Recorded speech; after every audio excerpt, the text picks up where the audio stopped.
अस्सलाम वालेकुम। N exam academy में खुशामदीद चऊं था, भलीकार चऊं था। मां आहियां नूर मोहम्मद सुमरो। अॼु जो पंहिंजो टॉपिक आहे SST जनरल कैटेगरी जे पोर्शन 2024 जेके पोयनि 2 महीननि में जेकी टेस्ट थी हुई जनरल कैटेगरी वारनि जी, जेके 4 पर्चा थिया हुआ, तंहिं टॉपिक जो अॼु टियों पर्चो आहे सिंधी पोर्शन मां। उर्दू पोर्शन जा भी जवाब असां वटि ठहियल आहिनि, इंग्लिश जा भी, ऐं तव्हांजी ब्यास या सिविक्स जेके भी मतिलबु थिया हुआ उन्हनि जा टिक थियल सवाल भी असां वटि मौजूदु आहिनि। पर सिंधी जेको पोर्शन आहे उन खे मूं लेक्चर में भी मतिलबु क़ाबू करण जो सोचियो त जीअं तव्हांखे इन जी भी ॼाण थी सघे उन जे लिहाज़ खां। ठीकु आहे न। सो पाण लेक्चर स्टार्ट कंदासीं, पढ़ंदासीं, MCQs टाइप जेके भी क्वेश्चन आहे उन्हनि खे हल कंदासीं ऐं ॿियनि जा भी मतिलबु पढ़ंदासीं जेके MCQs साइड वारा हूंदा। बहरहाल बिना देर जे पाण अचूं था पंहिंजे लेक्चर जी तरफ़। सर लेक्चर ॾिसण खां पहिरीं जिन मुंहिंजो चैनल सब्सक्राइब न आहे कयो, सब्सक्राइब करे वठनि जीअं उन्हनि खे नवां वीडियो मिली सघनि। सभ खां पहिरियों सवाल आहे, नाविल चौथ जो चंड कंहिंजो लिखियलु आहे? जवाब में पहिरियों आहे मोती प्रकाश, मोहन कल्पना, लालचंद अमर डिनूमल या आसूराम ममताणी। सो इन जो जेको सही जवाब आहे उहो आहे लालचंद अमर डिनूमल। ठीकु आहे न, लालचंद अमर डिनूमल चौथ जो चंड इन जो नाविल लिखियलु आहे। अच्छा, इहो सवाल तव्हांखे ईअं भी चई सघनि था, चौथ जो चंड कहिड़ी मजमूओ या कहिड़े मौज़ूअ ते आहे? ठीकु आहे न। पोइ हेठां ऑप्शन में सनफ़ जो मतिलबु हूंदो, शाइरी हूंदी, नाविल हूंदो, अफ़सानो हूंदो या आतम कहाणी, कुझु भी थी सघे थी। त पर तव्हांखे सम्झणो आहे चौथ जो चंड नाविल आहे। ठीकु आहे। 2 सवाल जहिड़ो करे तव्हांजे लाइ सम्झ में अची विया। उन खां बाद में आहे अल्लामा आया काज़ी कॾहिं पैदा थियो? ठीकु आहे। ए में आहे 1888, बी में आहे 1886, सी में आहे 1890 ऐं डी में आहे 1876। पर जेको इन जो सही जवाब आहे उहो आहे 1886। अल्लामा आया काज़ी 1886 में पैदा थियो। 3 नंबर आहे, नूरी मोहाड़नि जे कहिड़े कबीले मां हुई? ए में आहे गंदरी, बी में आहे माछी, सी में आहे भिलियम ऐं उन्हनि मां को बि न। ठीकु आहे न, इन्हनि मां या त इन्हनि मां को बि न। पर इन जो जेको सही जवाब आहे उहो आहे ए गंदरे कबीले मां हुई। रिसालो तौहीद कंहिं जारी कयो हो?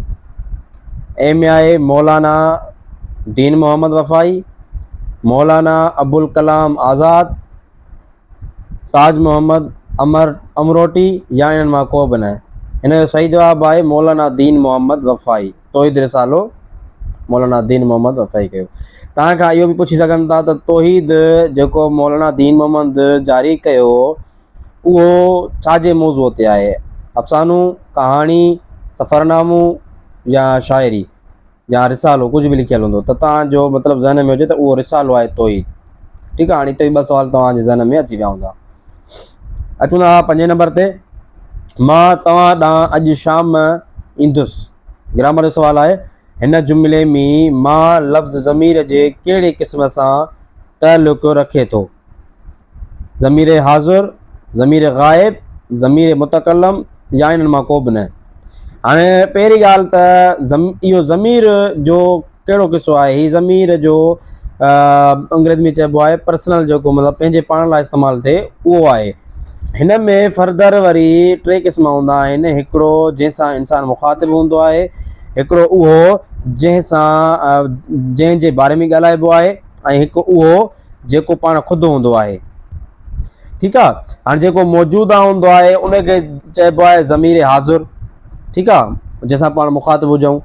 ऐं ॿियो हूंदो आहे ज़मीर ग़ाइब, जंहिंजे बारे में पाण ॻाल्हि कंदा हुजूं। ऐं टियों हूंदो आहे ज़मीर मुतकल्लम, जेको पंहिंजे पाण सां जेको ॻाल्हाईंदड़ हूंदो आहे उन जे लाइ मुतकल्लम चइबो आहे। ठीक है न। तो हिननि मां जेको लफ़्ज़ आहे इहो पाण ॻाल्हाईंदड़ लाइ इस्तेमालु कंदा आहियूं। जेको जीअं मिसाल तौरु आउं हींअर पढ़ाए रहियो आहियां न, त आउं पढ़ाए रहियो आहियां, मां पढ़ाए रहियो आहियां, त इहो ज़मीर मुतकलम खे ज़ाहिर करे थो। त हिन मां चए थो मां तव्हां ॾांहुं अॼु शाम जो ईंदुसि, त मां लफ़्ज़ ज़मीर मुतकलम आहे। ठीकु आहे न। ऐं जेकॾहिं अगरि चओ था ग्रामर जा मुकमल वीडियो ॾिसणु चाहियो था, त पोयां लेक्चर मूं वटि मौजूदु आहिनि। उहे वीडियो ते लेक्चर जा 1 बाय 1 पार्ट ऑफ स्पीड जा 8 ई पार्ट, उन्हनि ते हर हिकु वीडियो आहे ऐं डेफिनेशन सां उन जा क़िस्म बि 8 खां 9 जेके बि आहिनि सभु जा सभु सम्झायल आहिनि मिसालनि सां।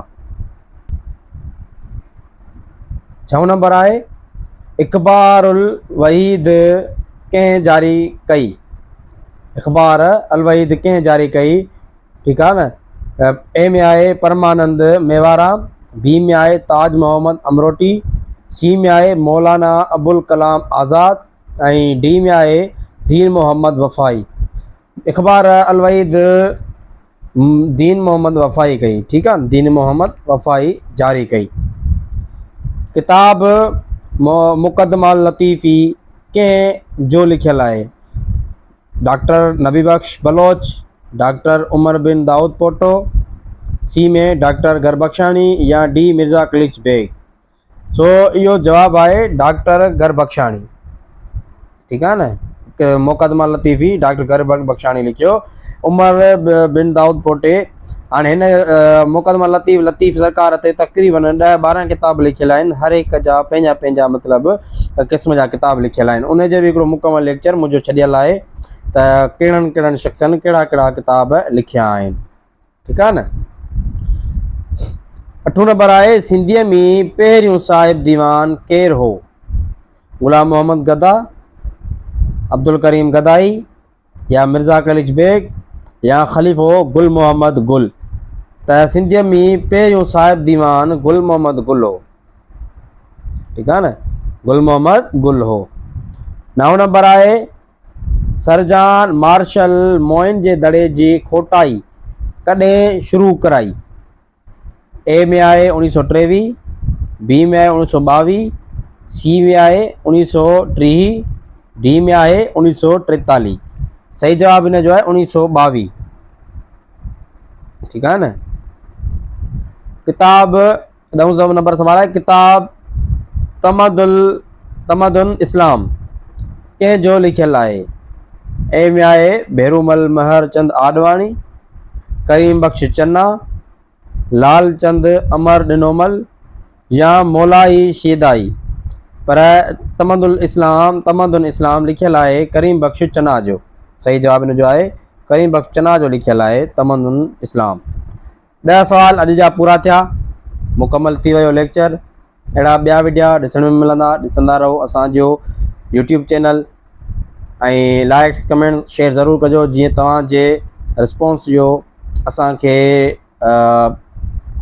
ख़बर पई सघे त असां इन खां वधीक बहितरीनु लेक्चर ऐं ज़रूरत वारा लेक्चर खणी अचूं। तेसिताणी असांखे इहो इजाज़त, वरी मिलंदासीं कंहिं नई वीडियो में। Thank U very much.